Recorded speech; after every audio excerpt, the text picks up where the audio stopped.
Kumusta mga kaibigan? Narito po muli ako at magbabahagi ng panibagong kwento. Nagsisimula ang pelikula noong huling bahagi ng 1800, nang dumating ang isang gang sa isang maliit na bayan na tinatawag na Sweetwater. Ang pinuno ng gang ay si Blackjack at ang kanyang kanang kamay ay si Cav. May alinlangan siya kay Sonny, pinagalitan at sinabi sa kanya na kumilos ng maayos. Inutusan ni Blackjack ang kanyang mga tauhan na looban ang bangko. Pinilit niya ang teller ng bangko na buksan ang safety box. Nang tumanggi ang teller, pinaputukan niya ang daliri para sumunod sa kanya. Sa labas ng bangko nakita ni Sonny ang isang patutot na nagngangalang Dolly. Ibinahagi ni Sonny ang paboritong libro kay Dolly at pinapirma niya ito, ngunit naputol ang kanilang pag-uusap nang dumating ang Town Security Forces. Isa sa mga miyembro ng gang ang nagsabi kay Blackjack. Naghanda sila para tumakas, at sa kaguluhan ay binaril ni Blackjack ang isang customer na sinubukang pigilan sila. Mabilis na tumakas ang mga bandido dala ang ninakaw na pera. Pagkatapos nilang maglakbay ng sapat na layo mula sa Sweetwater, sinabihan ni Blackjack ang grupo na huminto dahil alam nilang namatay na ang ilan sa kanilang mga kasamahan. Ang iba ay mas magiging delikado ang kanilang paglalakbay at mas marami ang maaaring mamatay. Ang kapatid ni Blackjack na si Badger na sugatan, tiniyak sa kanila na maaari silang magpatuloy. Pagkaraan ng ilang oras, nakita ni Blackjack ang mga puwersang panseguridad ay humahabol. Dapat silang magpatuloy ng walang pahinga. Nag-aalala si Sonny sa pinsala ni Badger at sa tingin niya ay kailangan niya ng pahinga, ngunit pinilit ni Badger na magpatuloy kahit na nag-aalala si Sonny. Sa kasamaang palad ay nagkatotoo ang mga alalahanin ni Sonny at si Badger ay nahulog sa likod. Tinulungan siya ni Sonny. Sa hirap ng paglalakbay nang hina si Badger dahil sa pagkawala ng dugo, alam niyang namamatay na siya. Hiniling ni Badger na wakasan ang kanyang pagdurusa ngunit tumanggi sila. Hindi nag-aatubili na tinupad ni Sonny ang huling hiling ni Badger na tapusin ang kanyang pagdurusa. Ang tunog ng putok ng baril ay nakatawag ng atensyon kay Cav. Bumalik siya para alamin, nang biglang may bumaril mula likod ng bangin na ikinagulat nila Sonny. Nabanaril siya sa binti. Nang makitang papalapit na ang mga awtoridad ay mabilis na tumakas ang grupo na humantong sa isang habulan at barilan, habang tumatakas tinamaan ang kabayo na may dalang pera. Naisip ni Blackjack na kunin ang pera ngunit iginiit ni Cav na iwanan nila ito, upang maiwasan ang kamatayan. Tumigil ang mga puwersa sa paghabol sa kanila, nagpatuloy sa pagtakas, napadaan sa mapanganib na sandstorm, kalaunan nakakita sila ng isang magandang lantian, namangha sila. Habang naglalakbay sila, nakita nila ang isang katutubong Amerikano. Natuklasan nila ang isang maliit na bayan, tumingin sa kanila ng may pagtataka. Hinarap sila ni Sheriff Forrest, nagsinungaling si Blackjack, nagsabing sila ay mga pastol na sinalakay ng mga Apache Indian at nangangailangan ng tulong. Si Sheriff Forrest ay mabait at nag-alok sa kanila ng isang lugar para pahingahan ng kanilang mga kabayo, inumin sa bar ay libre at hotel. Ang mga bandido ay nagulat sa kabutihang loob ng sheriff, pagkatapos ipinadala sila ni Deputy Glenn upang magpahinga, isang babaeng nagngangalang Rose ang naghatid sa kanila.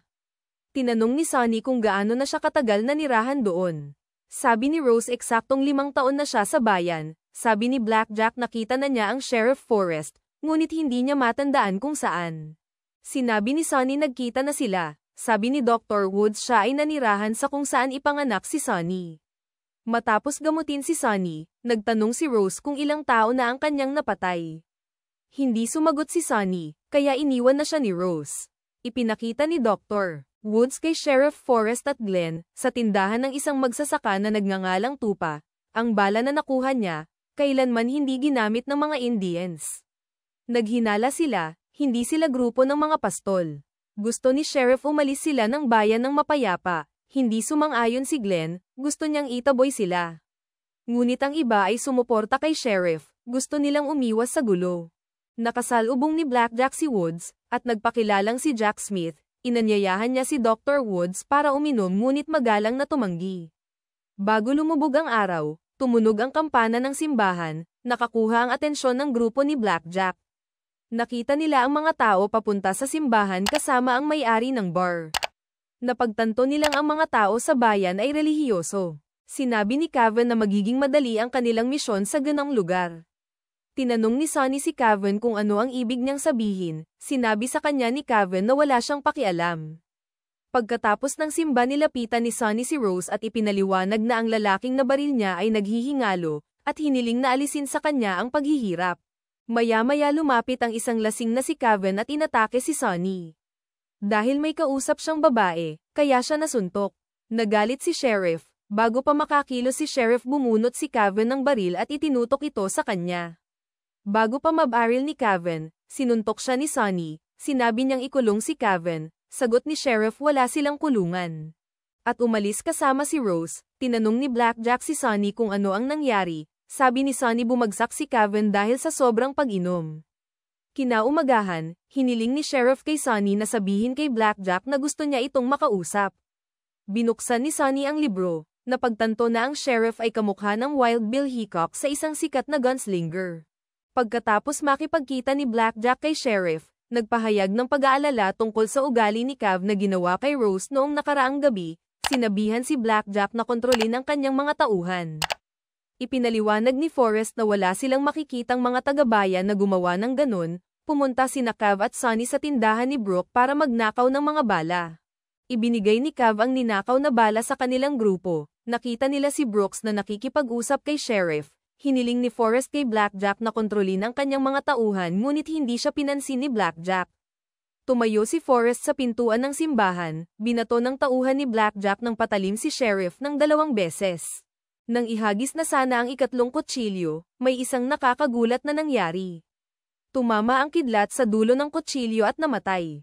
Nabigla sila sa kanilang nakita. Dinala ng Native American ang bangkay sa labas ng bayan. Nakita ni Sonny si Rose na nagdadasal, kalaunan ay nakatulog siya ngunit nagising siya sa tunog ng karwahe.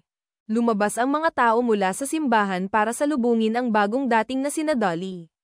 Nagulat si Sonny nang makita si Dolly. Sinundan ni Sonny ang karwahe ngunit nawala ito sa kadiliman. Kinabukasan kinausap ni Sonny si Forrest at iginiit na si Dolly na matay sa kanyang mga bisig sa Sweetwater. Sinabi ni Dolly na AP ang kanyang pangalan, bigo si Sonny. Sinundan si Woods at tinawag niya, biglang nag-react si Woods na para bang babunutan siya ng baril. Nakumpirma ni Sonny na si Woods ay isang sikat na gunslinger na namatay sa tuberculosis noong 1887 ngunit itinanggi ito ni Woods, nagsabing ang kanyang reaksyon ay normal para sa sinumang nagulat. Nagtaka si Sonny, ang bayan ba ay isang taguan ng mga sikat na outlaw na inakalang patay? Pagkatapos tinanong ni Woods si Sonny tungkol sa tunay na pagkakakilanlan ni Rose, hindi siya sumagot, nang hindi sinasadya na ibunyag ni Sonny ang tunay na pangalan ni Blackjack, nagpaalala kay Woods tungkol sa isang sikat na magnanakaw sa tren, nakiusap si Sonny kay Woods na huwag sabihin kahit kanino. Binalaan ni Woods si Sonny na gumawa ng tamang pagpipilian bago ito magbuwis ng kanyang buhay.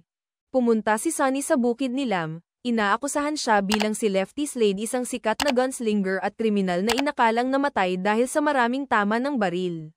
Bago pa makapagtanong si Sonny ay sumiklab ang kaguluhan ng winasak ng 2 tauhan ni Blackjack ang mga tanim ni Lefty, pinatay niya ang isa sa kanila, labis na nagsisi at umiyak, ang mga taong bayan nagtipon sa paligid ni Lefty Slade nagsabing ang kanyang 8 taon sa bayan ay nasayang, napansin nila ang isang gatekeeper na naghihintay sa di kalayuan. Si Lefty Slade walang nagawa, lumakad papunta sa gatekeeper at pumasok sa isang maulap na pintuan.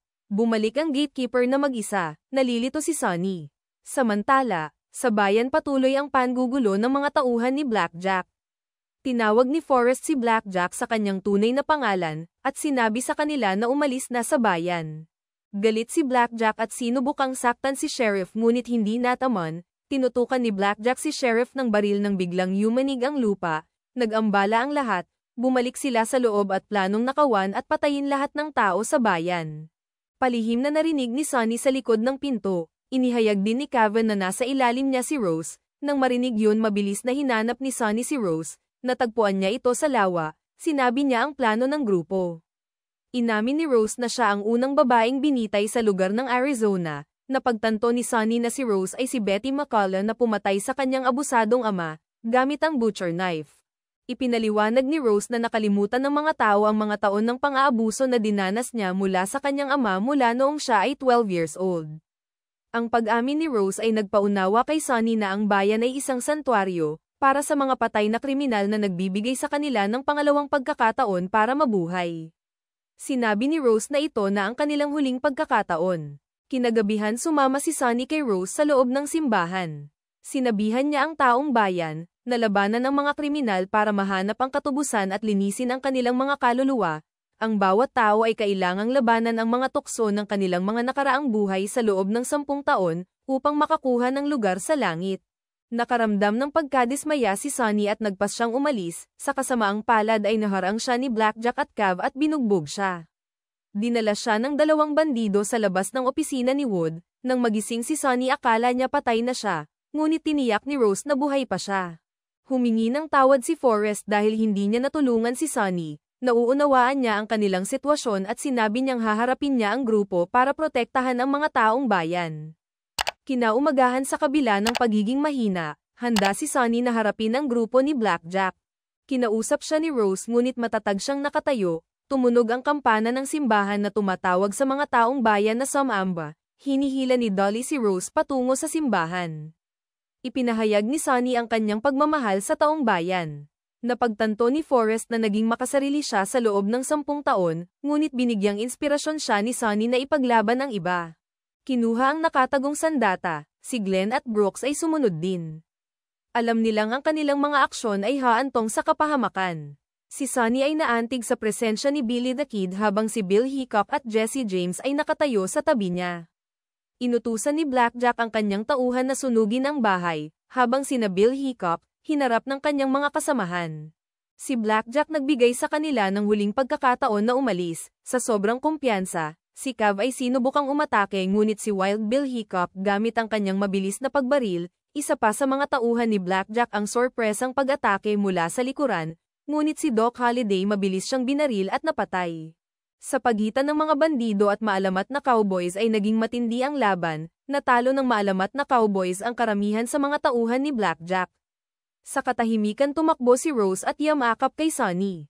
Nakita sila ni Cavan, binaril sila ngunit mabilis na gumanti si Sunny at nataman ang kanyang tiyuhin at namatay. Mula sa kanyang mga sugat, nagulat siyang walang sakit siyang nararamdaman. Sa sandaling iyon napagtanto ni Forrest na nabigyan siya ng pangalawang pagkakataon. Mainit na tinanggap siya sa kanilang bayan, lumitaw si Blackjack. Hinahamon siya sa isang tunggalian, mabilis na tumugon sa pag-atake. Nakakagulat na tila walang nararamdamang sakit si Blackjack, kaya naisip niya na isa siya sa kanila. Ayaw siyang tanggapin sa bayan, kaya binaril uli siya sa ulo. Dumating ang gatekeeper upang kunin ang katawan ni Blackjack at Cavan. Dinala sila ng gatekeeper sa nagliliyab na apoy, naghihintay sa kanila ang malungkot na kapalaran. Sa gate nakahanda na sina Glenn, Forrest, Brooks at Woods na harapin ang kahihinatnan ng kanilang kapalaran. Isang karwahe ang dumating. Nakangiti ang sakay nito, inanyayahan silang pumasok, ganon din si Sunny. Gayunpaman pinili ni Sunny na manatili kay Rose, ipinasa ni Sheriff ang kanyang badge kay Sunny, at tumuloy ang apat sa buhay ng walang hanggan. Maraming salamat, paki-like, share and subscribe na rin para matulungan ang aming channel. At ma-update kayo sa susunod na mga video na tulad nito.